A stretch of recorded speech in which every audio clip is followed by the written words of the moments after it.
tunakwenda kwenye kile ambacho tulikuwa tunakisubiri. Ni wazi tunapokuwa kama taifa ambalo tunasabihishwa na tunatambulika kama ni kisiwa cha amani, utulivu na umoja wa kitaifa. Sio wote wanafurahia na wangependa Tanzania ibaki katika sifa hiyo. Kuna watu wanatamani ili ambalo tunakwenda kulifanya tarehe 29 lisiwezekane. Kuna watu wanatamani waone vurugu.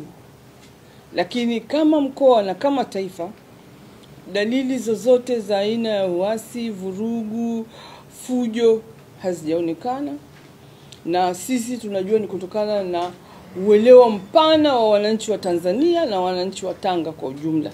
Lakini kutokana na mawaidha mbalimbali ambayo nyinyi viongozi wa dini na vyama mmekuwa mkiwasisitiza wanachama wenu. Hivyo basi niseme tu kwamba tuko kama taifa, tuko katika hatua muhimu kwa mustakabali wa nchi hii. Na kama serikali haitakubali nchi iende katika vurugu au atokee mtu yoyote atakayeshawishiwa kwa njia yoyote. Kwa hivyo tuende tukijua kwamba amani ipo, usalama upo, na shughuli hii itafanyika katika hali ya amani, ya utulivu kuliko kawaida. Na sisi hapa Tanga ni katika mikoa ambayo wala hatuna wasiwasi wala hofu, kwa sababu tumezoea kuwa na umoja wetu. Na kuwepo kwetu hapa wote ni dalili kwamba sote tunaamini kile kinachokwenda kufanyika, na sote tunakubaliana na kwamba tunataka tuende katika uchaguzi tukiwa wamoja, tukiwa na amani, na maisha yaendelee baada ya uchaguzi.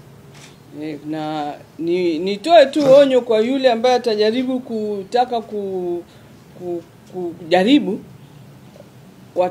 atakuja kushughulikiwa kwa jinsi ambavyo vyombo vimejipanga, kwa sababu mtu ukitaka kuleta doa ya aina yoyote, nchi haitavumilia, kwa sababu nchi hii ni kubwa kuliko mtu yoyote mmoja mmoja.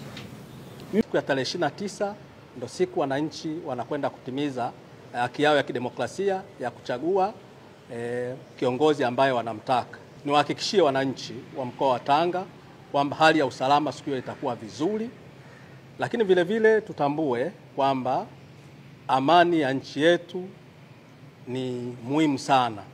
Kwa hiyo ni vizuri tuendelee kuienzi amani. Ndio maana sisi kama jeshi la polisi tunasema amani, utulivu na usalama ni jukumu letu sisi sote wa Tanzania. Kwa hiyo Watanzania wote tuendelee kuhakikisha hii amani inakuwepo. Kwa mtu yoyote ambaye anafikiri kwamba anaweza akaharibu amani ya nchi asijidanganye.